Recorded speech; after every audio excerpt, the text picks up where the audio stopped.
আসসালামু আলাইকুম। দীর্ঘদিন পর ফার্মের কিছু টুকিটাকি কাজ করা শুরু করে দিচ্ছি। তো তার এজন্য আজকে ইট ভাটাতে যাব। এজন্য সকাল, সকাল সকল কাজ শেষ করে বেরিয়ে পড়েছি। মুরগির ফার্মের মেঝেটা দীর্ঘদিন থেকে কাঁচা অবস্থায় আছে। এটা পাকা করতে হবে। তো সবার আগে আমি ইটভাটার অফিসে গেলাম। সেখানে টাকা জমা দিয়ে স্লিপ নিলাম। এখন স্লিপ নিয়ে ভাটার উদ্দেশ্যে রওনা দিলাম। আর ইটভাটা আমার বাসা থেকে বেশি দূরে না, মোটামুটি 1 কিলোমিটারের মধ্যেই সবকিছু আর কি। তো ভাটাতে গিয়ে আমার পরিচিত একজন ভাটাতে কাজ করে, গ্রামেরই একজন। তো তাকে আমি স্লিপ জমা দেওয়ার পর মোটামুটি 1 ঘন্টার মধ্যে ইট চলে আসছে।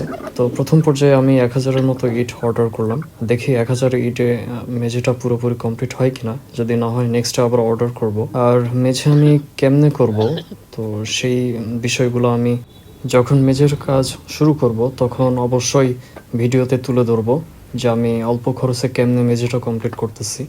তো এই ছিল আজকে আমার ফার্মের আপডেট। দেখা হবে নেক্সট ভিডিওতে ইনশাল্লাহ।